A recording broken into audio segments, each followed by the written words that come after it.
Creatures of the night, it's your girl Tati. I'm really upset. Some people might have enjoyed Dynamite. I don't know who that is, but it wasn't me. My mind is all over the place, and I just want to start this talking about all the things that I've seen. But I'm gonna keep things in order so that I could tear up everything I need to tear up in this.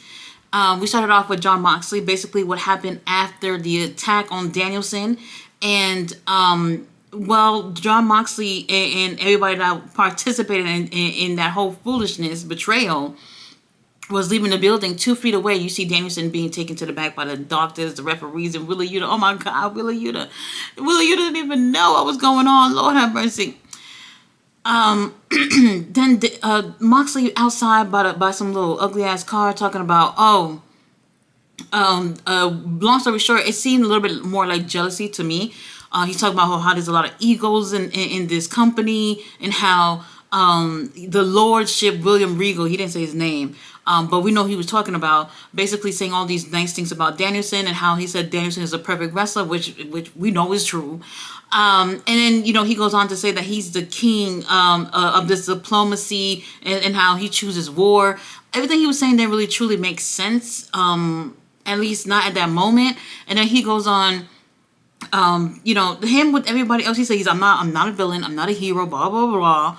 And I'm just like, wait, there's only one king I acknowledge up in here, and that's the Mad King, Eddie Kingston. I don't know about any other kings up in here. Something about it was a little bit confusing. But right after this, we see Darby Allin come skateboarding in the building like there's nothing wrong in this world. And I'm just like, you know what? I thought about it. I was like, Darby, it's your motherfucking fault why Danielson got attacked. Because when they called your ass out all these times to get your ass whooped and you never came out, Moxley had to take out the frustration on somebody.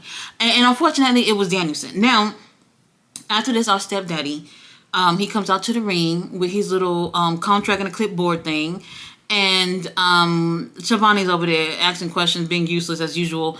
And then he goes on to say that, he actually thanks Killswitch for helping him win it, because he was like, basically, long story short, he said Killswitch is a dumbass. And in that moment, he finally seen the light bulb go off for Killswitch. Killswitch obviously ended up helping him get that contract at Allin. So now, anytime, anywhere, whatever, he can go and cash his little clipboard in so he can go for the title.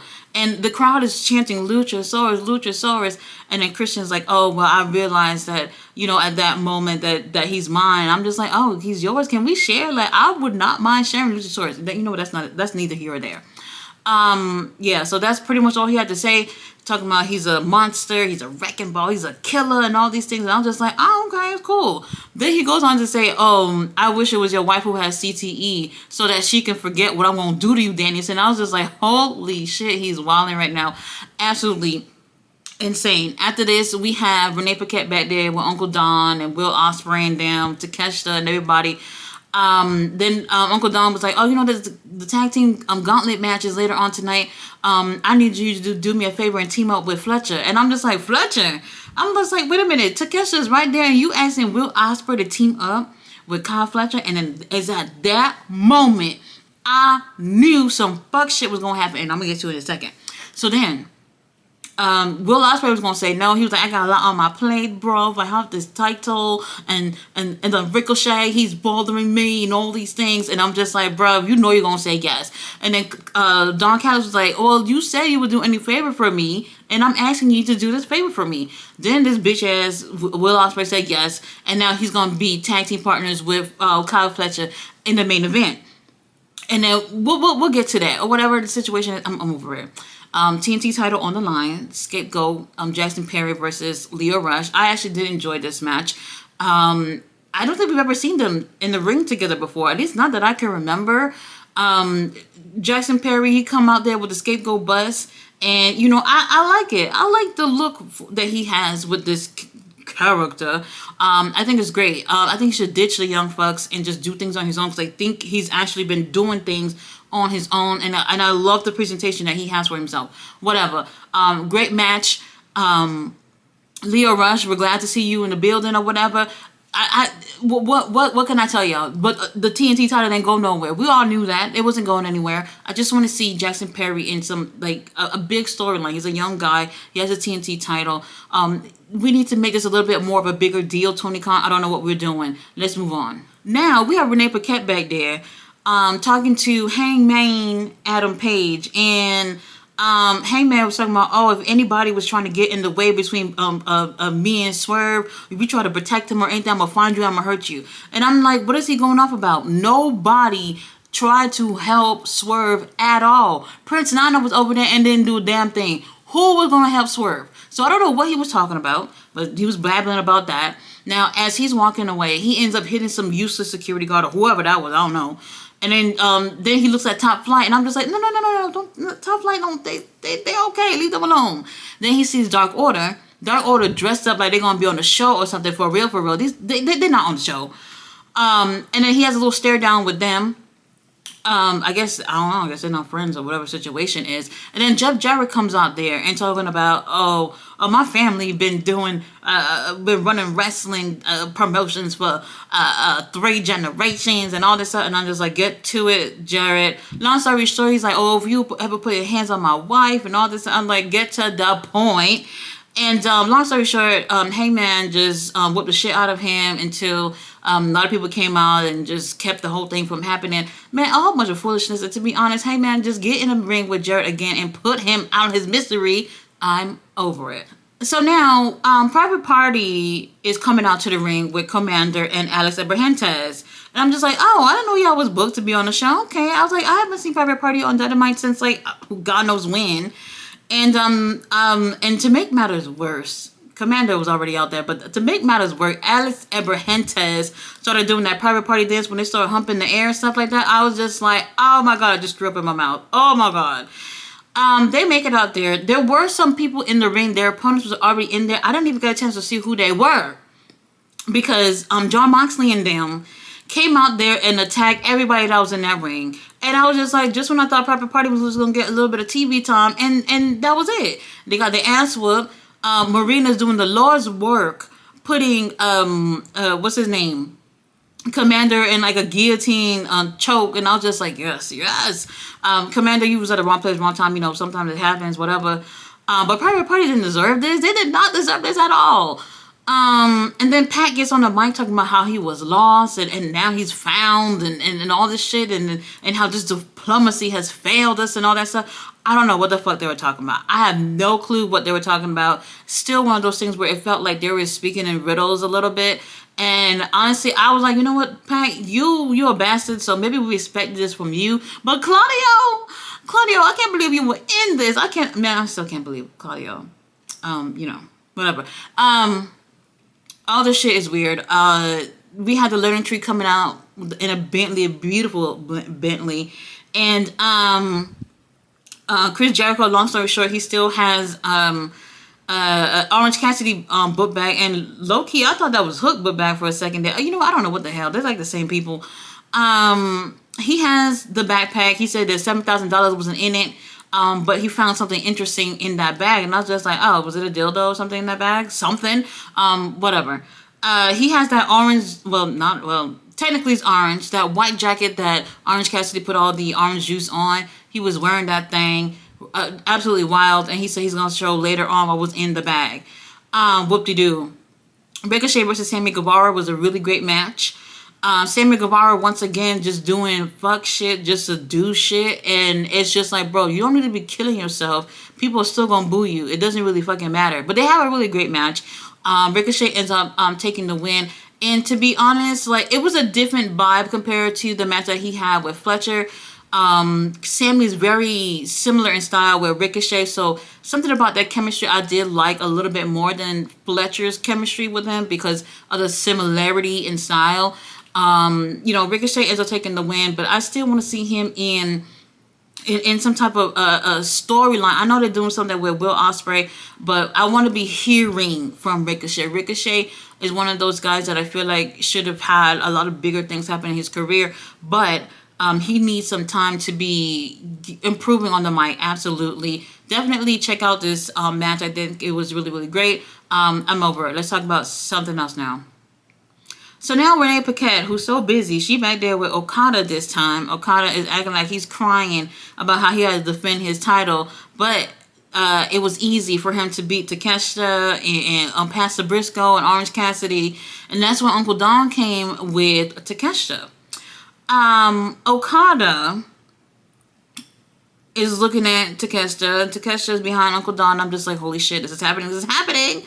But Takeshita don't even get a chance to say anything. And Don Cat is once again doing all the talking for Takeshita, basically saying how Takeshita's going to be champion.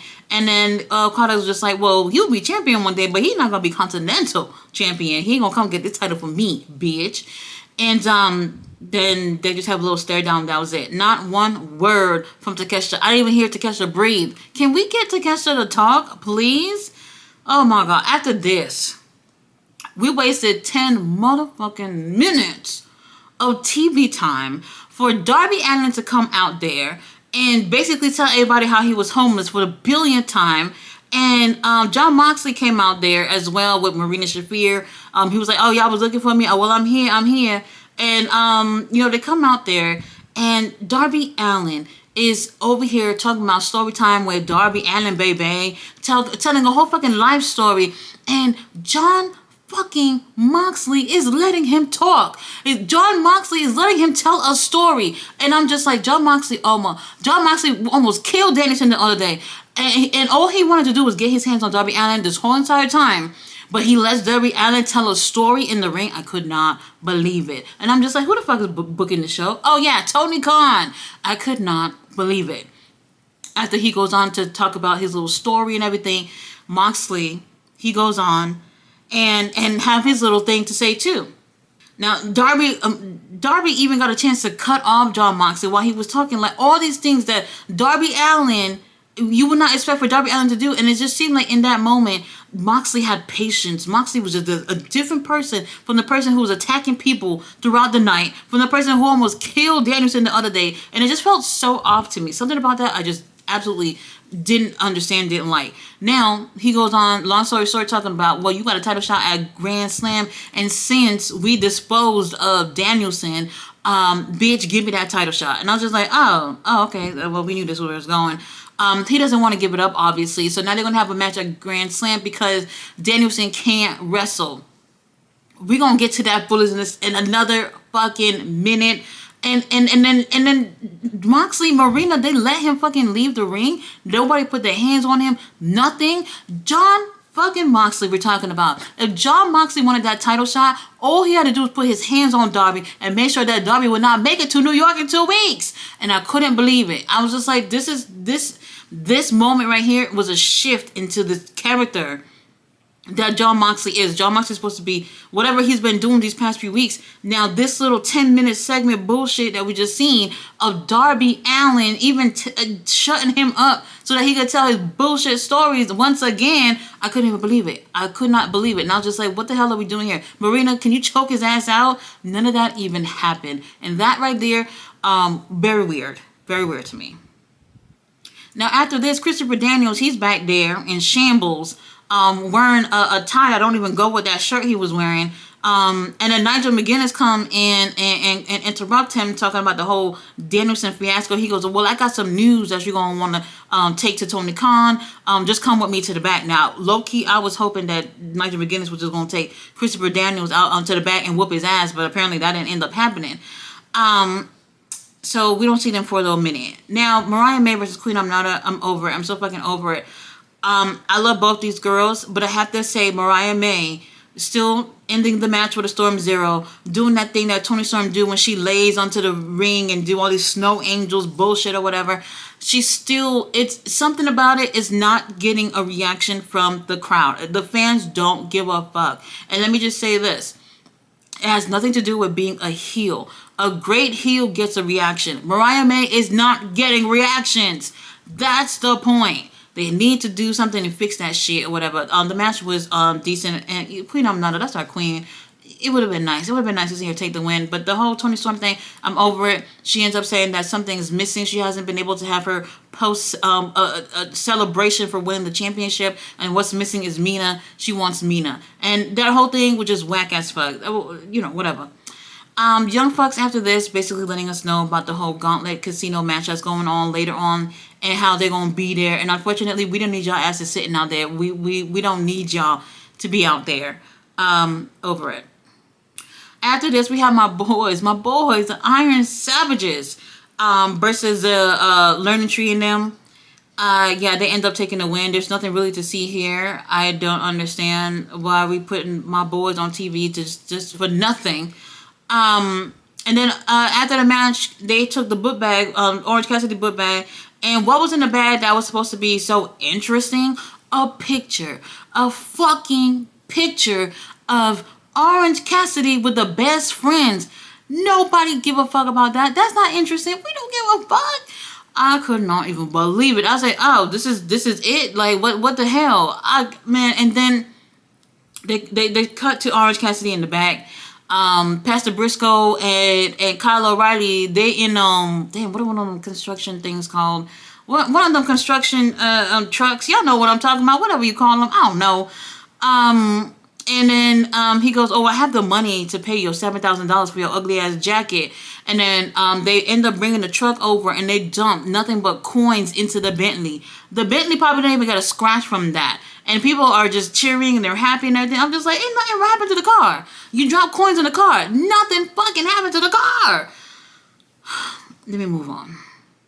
So now, here's what bothered me but also made me happy at the same time. Nigel McGuinness is in the ring. That's my boy. Nigel, I love my boy. Nigel, he comes out there, take a couple of shots at Danielson. What's new? He always do that. And, I personally don't appreciate Danielson slander, but I'll only take it from Nigel. Only Nigel. Now, long story short, that little contract paper that he had in his back pocket, he took Christopher Daniels to go to Tony Khan to basically say that he can go against Danielson at Grand Slam. Now, I was happy to hear that they're going to have a match. It finally happening. However, Grand motherfucking Slam on a fucking Wednesday night when Wrestle Dream is on October 12th, I felt like grabbing my phone, calling Tony Khan, and being like, what the fuck is the problem here? I could not even believe it. You really gonna tell me you gonna waste an opportunity to put Nigel McGuinness in the ring with Danielson and on Dynamite Grand Slam? I mean, I get it. It's one of the bigger Dynamites, but it ain't a fucking pay-per-view. Wrestle Dream. Who is not dreaming of Danielson and Nigel to be in the ring? And then what was weird about it was, how the fuck is Danielson and Nigel gonna have a match for Grand Slam when Darby couldn't have a match with Danielson? Am I missing something here? What are we doing is what I'm trying to figure out. How is it that Darby lost his time? How Darby couldn't go against Danielson because according to Moxley, he's fucked up from the attack. But then y'all announcing that Danielson is going to be facing someone else? Does that make sense? Does that make sense? I have no clue what this was about.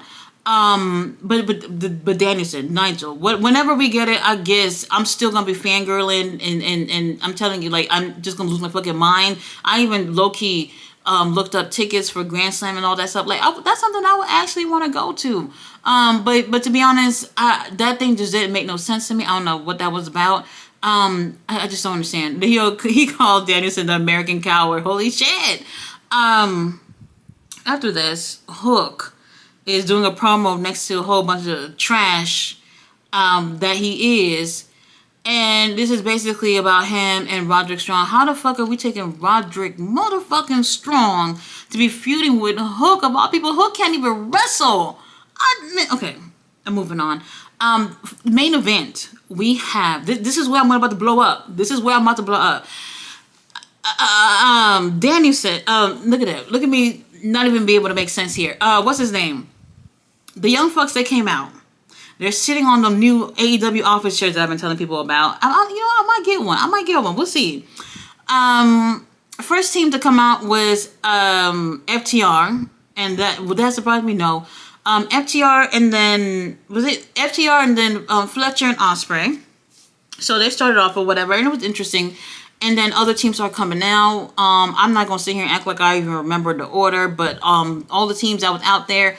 Damn, who? The Acclaim was there. Nobody gave a fuck about the Acclaim. The Righteous. I don't think I've ever seen them on Dynamite. I don't think I've ever seen them on Dynamite, but they were there. My boys, the Outrunners, were there. My other boys, the Undisputed Kingdom. That's what I wanted to win. I want Undisputed Kingdom to win. Undisputed Kingdom could go against the Young Bucks at Grand Slam and take the motherfucking titles off of them. But apparently, I don't get whatever I want in life. Who else was the Grizzly Young Vets? I think they were dead last, I want to say. Who else was on there? Oh, Top Flight was there. We even had a little exchange between Dante and Will Ospreay. And I was just like, oh, okay, you know what? I never really thought that I wanted this, but I would actually like to see them go one-on-one. The crazy part is that we know Dante would not motherfucking win. Now, I'm looking at this. Oh, MXM Collection was there too. And look, the match was cool. They had some, some nice spots. The Outrunners, they got really great pop. People are loving them. I love these guys. They're so cool. Something about them that is just so motherfucking cool. Now, who won the match? Will Ospreay and Kyle motherfucking Fletcher. I was like surprised but not surprised at the same time. And I'm going to tell you why. The second that they announced it, I was just like, oh, these two are teaming up. Oh, another gauntlet match that Will Ospreay may win. How many gauntlet matches has every gauntlet match that they've had since Will Ospreay has joined this motherfucking company? He has won every single motherfucking one. Which is why I'm just like, what the fuck? Y'all literally... Now, look, I don't give a fuck about the United Empire or whatever like that. I get it. They're in the same group. I get it. That has nothing to do with anything. This entire motherfucking match had all these legit tag teams in it. Tag teams that are not getting fucking opportunities. And then they end up putting Will Ospreay and Kyle Fletcher together so that they can end up taking this win to go for the tag titles. I could not motherfucking believe it, but I could believe it at the same time. This right here is when I was just like, Tony Khan, I'm gonna motherfucking call you. You better answer the phone. I was not happy about this at all because it just doesn't make sense. And I've been complaining about the tag division and how the Young Bucks, they're heels or whatever. I do like heels. I just don't care for them as a team. But they haven't done anything with the title since they've actually won them. What was it? Like maybe 3 title defenses? Maybe. They have not done anything of importance to bring up the tag division.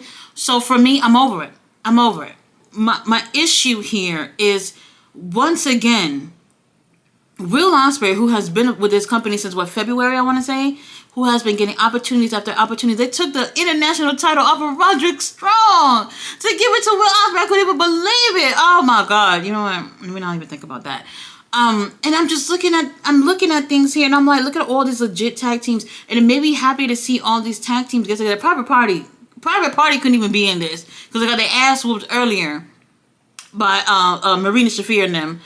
And I'm looking at this and I'm just like, this was an opportunity for y'all to just get one of these actual teams and put them against the Young Bucks. Give us a little bit of a storyline for the next 2 weeks until Grand Slam happens. But no. Will Ospreay again. Will Ospreay a motherfucking again. And I couldn't even believe it.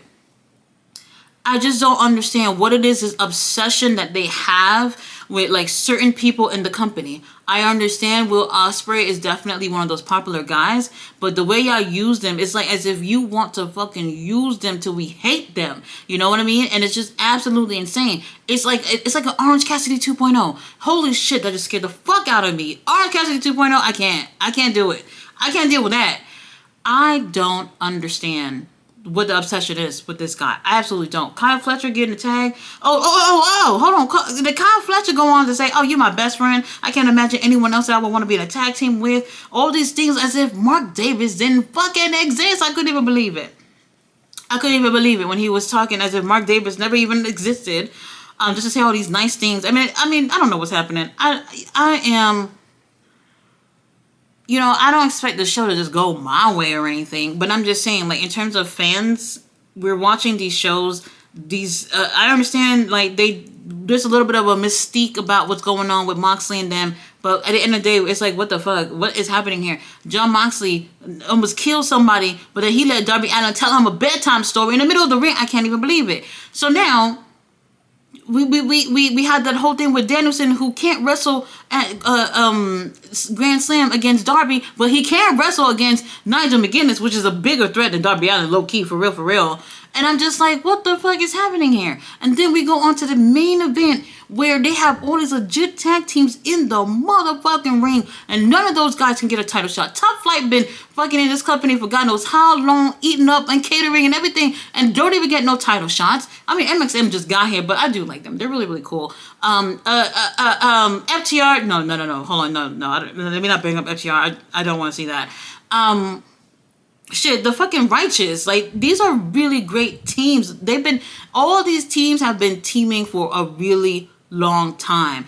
And I, like I said, I don't care about Kyle Fletcher and Ospreay being in United Empire. That's not the point. The point is that Will Ospreay has gotten opportunity after opportunity after opportunity to just be the top guy in this company. And I'm just like, y'all prostituting him. Like, for real, at this point, people just want to see something else. Will Ospreay has the international title. He can do whatever the fuck he wants to do with that. People are crying for Will Ospreay and Ricochet, but they're so focused on just putting Will Ospreay in every big opportunity they could possibly can. Well, if he's so busy being a tag team, take the international title off of him. Y'all should have kept that shit on MJF, for real. Y'all should have kept the American title on MJF if we knew it was going to go this route.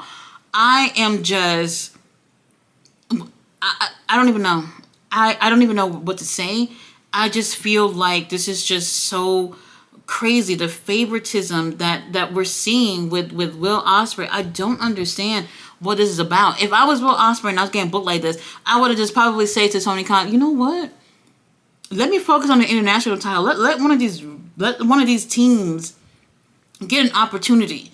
And the last thing I want to see is Will Ospreay and Kyle Fletcher win tag titles while Will Ospreay already have these. Man, this is no, it ain't for me. This is not what I want to see at all. And I'm pretty sure I'm not the only one who's thinking this.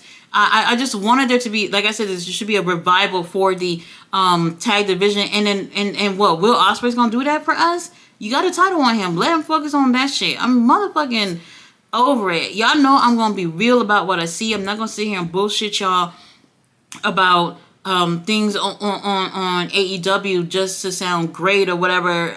That's not what it's about.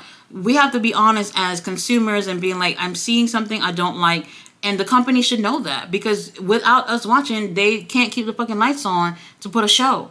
And I don't think the crowd or the audience at home realize how important our voices are when it comes to things like this. I just don't understand what it is that Tony Khan and whoever it is that's back there that's saying, yeah, this is a good idea. Like, you're motherfucking lying. Like, what is happening here?